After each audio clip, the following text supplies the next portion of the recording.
ಶ್ರೀ ಗುರುಭ್ಯೋ ನಮಃ. ಶ್ರೀಮನ್ಮಹಾಗಣಾಧಿಪತಯೇ ನಮಃ. ಎನ್ನ ಅಧ್ಯಾತ್ಮ ಬಂಧುಗಳೇ,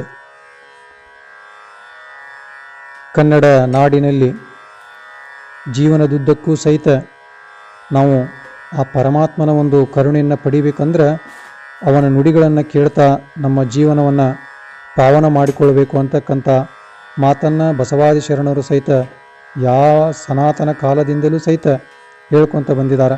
ಆದ್ದರಿಂದ ನಮ್ಮ ಬದುಕಿನೊಳಗೆ ದೇವರು ಹೆಂಗದಾನ ಅನ್ನೋದನ್ನು ತಿಳ್ಕೊಬೇಕಂದ್ರೆ ಒಂದು ಪದ್ಯವನ್ನು ಭಾಳ ಸುಂದರವಾಗಿ ಆ ತತ್ವಜ್ಞಾನಿಗಳು ಬರೆದಿದ್ದಾರೆ. ದೇವನ ಮನೆ ಇದು ಈ ಜಗವೆಲ್ಲ, ಬಾಡಿಗೆದಾರರು ಜೀವಿಗಳೆಲ್ಲ. ಈ ಪ್ರಪಂಚ ಅನ್ನೋದೇನಪ್ಪ ಅಂದ್ರೆ ಒಂದು ದೊಡ್ಡ ಬಾಡಿಗೆ ಮನೆ. ಅದರೊಳಗೆ ನಾವೆಲ್ಲರೂ ಬಾಡಿಗೆದಾರರು ಅಂತಕ್ಕಂಥ ಪ್ರಜ್ಞೆ ನಮಗಿದ್ದಾಗ ಮಾತ್ರ ದೇವರು ಹೆಂಗದಾನ ಅಂತಕ್ಕಂಥದ್ದು ಗೊತ್ತಾಗತ್ತೆ. ಇಷ್ಟೇ ದಿವಸ ಇಷ್ಟೇ ವರುಷ ಇರಬೇಕೆನ್ನುವ ಕಟ್ಟು ಕರಾರು, ಏನಿಹುದೋ ಅರಿತವರು ಯಾರು ಅಂತ ಹೇಳಿ ಬರೀತಾರೆ. ಪ್ರತಿಯೊಬ್ಬ ಮನುಷ್ಯ ಹುಟ್ಟುವಂಥ ಸಂದರ್ಭದೊಳಗೆ ಅವನ ಆಯುಷ್ಯ ಇಷ್ಟು ವರ್ಷ ಇಷ್ಟು ದಿನ ಅಂಥೇಳಿ ಬರೆದು ಕಳಿಸಿರ್ತಾನ. ಅಷ್ಟೇ ದಿನ ಅಷ್ಟೇ ಒಂದು ವರ್ಷ ಅಷ್ಟೇ ದಿನಕ್ಕೆ ಅವನಿಗೆ ಮರಣ ಪ್ರಾಪ್ತಿಯಾಗ್ತದೆ. ಮರಣ ಪ್ರಾಪ್ತಿಯಾಗ್ತಕ್ಕಂಥ ಸ್ಥಳವನ್ನೂ ಸಹಿತ ಪರಮಾತ್ಮ ಅವನ ಒಂದು ಹಣೆಯ ಬರೋದೊಳಗೆ ನಿಗದಿ ಮಾಡಿ ಕಳಿಸಿರ್ತಾನ. ಅಂದ್ರೆ ಇಷ್ಟು ಒಂದು ಸಂದರ್ಭೋಚಿತವಾಗಿ ಎಲ್ಲ ಒಂದು ಯೋಜನೆಗಳನ್ನು ಪರಮಾತ್ಮ ನಮ್ಮ ಹಣೆಯ ಬರೋದೊಳಗೆ ಬರೆದು ಕಳಿಸಿರ್ತಾನೆ. ಆದ್ದರಿಂದ ನಾವಿಲ್ಲಿ ಬಂದಂಥ ಸಂದರ್ಭದೊಳಗೆ ನಾನು ಅದನ್ನು ಮಾಡಿದೆ ಇದನ್ನು ಮಾಡಿದೆ ಅಂತ ಹೇಳೋದು ಏನಪ್ಪ ಅಂದ್ರೆ ಅದು ಹುಚ್ಚರ ಸಂತೆಯ ಒಂದು ನಾಟಕ ಅಂಥೇಳಿ ಆ ಪರಮಾತ್ಮ ನಮ್ಮನ್ನು ನೋಡಿ ನಗತಾನ. ಆದ್ದರಿಂದ ನಾವು ಏನನ್ನಾದರೂ ಜೀವನದೊಳಗೆ ಗಳಿಸಬೇಕು ಅಂತಂದ್ರೆ ಮೊದಲಿಗೆ ಪರಮಾತ್ಮನ ಇರಿವನ್ನು ನಾವೇನು ಮಾಡ್ಕೋಬೇಕಂದ್ರೆ ಅರ್ಥ ಮಾಡಿಕೊಂಡಾಗ ಮಾತ್ರ ನಮಗೆ ಆ ಒಂದು ಜೀವನದ ಒಂದು ರಹಸ್ಯ ತಿಳಿದಿದೆ. ಈಗಲೇ ಬಿಡುವೇನೆ ಬಿಡಬೇಕಷ್ಟೇ, ನಾವಾಗಿಯೂ ಸಹ ಬಿಡಬಹುದಷ್ಟೇ. ನಾನೇ ಕಟ್ಟಿಸಿದೆ ನಾನೇ ಹುಟ್ಟಿಸಿದೆ ಎಂಬುವುದೆಲ್ಲ ಜಂಬದ ಸೊಲ್ಲು, ಅಂತ್ಯಕ್ಕೆ ತೋರುವುದು ಈ ನುಡಿ ಜೊಳ್ಳು ಅಂಥೇಳಿ.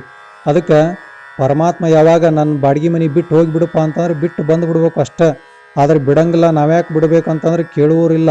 ಅದಕ್ಕೆ ಸಾವು ಬಂದ ಕ್ಷಣದೊಳಗೆ ನಮಗೆ ಕಾಯುವಂಥದ್ದು ಯಾರಾದರೂ ಇದ್ರೆ ಅದು ಪರಮಾತ್ಮನ ಮಂತ್ರ ಹೊರತು ಬೇರೆ ಏನಲ್ಲ ಅಂತಕ್ಕಂಥ ಮಾತನ್ನು ಇಲ್ಲಿ ಶರಣರು ಭಾಳ ಸುಂದರವಾಗಿ ಬರೆದಿದ್ದಾರೆ. ಅದಕ್ಕೆ ನಾವೇನು ಮಾಡ್ಬೇಕಂದ್ರೆ ಆ ಒಂದು ಸಾವು ಬಂದಂಥ ಸಂದರ್ಭದೊಳಗೂ ಸಹಿತ ಆ ಪರಮಾತ್ಮನ ನಾಮಸ್ಮರಣೆಯನ್ನು ನಾವು ಸದಾವಕಾಲ ಕೇಳ್ತಾ ಇದ್ರೆ, ಸದಾವಕಾಲ ಶರಣರ ಸೇವೆಯನ್ನು ಮಾಡ್ಕೊತಿದ್ರೆ ಮಾತ್ರ ನಮಗೆ ಬಂದಂಥ ಸಾವು ಸಹಿತ ಏನಾಗ್ತದೆ ಅಂದ್ರೆ ದೂರ ಹೋಗ್ತತಿ. ಇಷ್ಟೆಲ್ಲ ಆದಮೇಲೂ ನಮಗೊಂದು ಅಹಂಕಾರ ಇರ್ತತಿ. ನಾನು ಅಷ್ಟು ಹೊಲ ಹಿಡಿದೆ, ಇಷ್ಟು ಮನೆ ಕಟ್ಟಿಸಿದೆ, ನಾನು ಅವ್ರಿಗೆ ಅದನ್ನ ಮಾಡಿದೆ ಇದನ್ನ ಮಾಡಿದೆ ಅಂತಕ್ಕಂಥ ಅಹಂಕಾರ ನಮ್ಮ ಒಳಗಿರ್ತಂದ್ರೆ ನಾವು ಏನೂ ಸಹಿತ ಮಾಡೋಕ್ಕಾಗಲ್ಲ.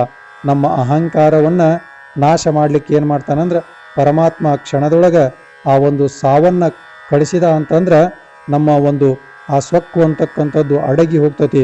ಕೊನೆಗೆ ನಮಗೊಂದು ಏನು ಅರಿವಾಗ್ತದಂದ್ರೆ ನಾವೇನು ಮಾಡೇವಿ, ಏನು ಗಳಿಸೇವೆಲ್ಲ ಅದೆಲ್ಲ ಸುಳ್ಳು. ಏನು ಸತ್ಯ ಅಂತಂದ್ರೆ ಆ ಪರಮಾತ್ಮನ ಸತ್ಯ. ನಮಗೆ ಸಾವು ಬರುವುದು ಮಾತ್ರ ಸತ್ಯ ಅಂತಕ್ಕಂಥ ತ್ರಿಕಾಲ ಸತ್ಯದ ನುಡಿ ನಮಗೆ ಅರಿವಾಗ್ತತಿ ಅಂತಕ್ಕಂಥದ್ದನ್ನು ಆ ದೇವರು ನಮಗೆ ದರ್ಶನವನ್ನು ಮಾಡಿಸ್ತಾನೆ. ನಮ್ಮಯ ದಿನಗಳು ಮುಗಿದಿವೆ ಎನ್ನಲು ಬಿಡುವೆಂದೀಶನು ಆಜ್ಞಾಪಿಸಲು, ಇನ್ನು ಇರುವೆನು ನಾ ಬಿಡಲಾರೆನು ಎಂದರೆ ನಡೆಯುವುದೇ ಈ ಪ್ರತಿಕಾರ. ಬಿಡಿಸುವ ಇರಿಸುವ ಅವನಧಿಕಾರ, ಬಾಡಿಗೆದಾರರು ಜೀವಿಗಳೆಲ್ಲ. ಅದಕ್ಕೆ ನಾವಿನ್ನೂ ಬಿಡಬಾರ್ದು. ನಾವಿನ್ನೂ ಏನು ಅಂತಂದ್ರೆ ಈ ಒಂದು ಮನೆಯನ್ನು ಬಿಡಬಾರ್ದು ಅಂಥೇಳಿ ನಾವೇನಾದರೂ ವಾದವನ್ನು ಮಾಡಕತ್ರ ನಮ್ಮನ್ನು ಬಿಡಿಸೋದು ಇಟ್ಕೊಳ್ಳೋದು ಆ ಪರಮಾತ್ಮನ ಒಂದು ಕರ್ತವ್ಯ ಐತಿ. ಆದ್ದರಿಂದ ನಾವೇನು ಮಾಡ್ಬೇಕಂತಂದ್ರೆ ನಾವು ದೇವರ ಜೊತೆ ಪ್ರತಿಕಾರವನ್ನು, ದ್ವೇಷವನ್ನು, ಹಿಂಸೆಯನ್ನು ಮಾಡಬಾರ್ದು ಅಂತಕ್ಕಂಥದ್ದನ್ನು ಇಲ್ಲಿ ಬರೆದಿದ್ದಾರೆ. ಇಷ್ಟನು ಕೊಟ್ಟಿಹುದಾತನ ಕರುಣೆ, ಒಂದಿಷ್ಟಾದರೂ ಉಪಕೃತಿ ಸ್ಮರಣೆ, ಹಿಡಿದರೆ ಒಳಿತು ಬಾಡಿಗೆ ಸಲ್ಲಿತು, ಈ ಜಗವೆಲ್ಲ ದೇವನ ಆಸ್ತಿ, ಈ ಜಗವೆಲ್ಲ ದೇವನ ಆಸ್ತಿ. ಅದಕ್ಕೆ ಇಷ್ಟೆಲ್ಲ ಕೊಟ್ಟಂಥ ಪರಮಾತ್ಮನ ಒಂದು ಸೇವೆಯನ್ನು ನಾವು ಸಾಯುವ ತನಕ ಮಾಡಿದರೂ ಸಹಿತ ಅದು ಆ ಒಂದು ಉಪಕೃತಿ ಸ್ಮರಣೆ ಆಗೋದಿಲ್ಲ. ಆದ್ದರಿಂದ ಜೀವನದೊಳಗೆ ನಾವು ಎಲ್ಲವನ್ನು ಮಾಡಲಿಕ್ಕೆ ನೆನಪು ಮಾಡ್ಕೊಂಡು ಮಾಡ್ತೇವೆ.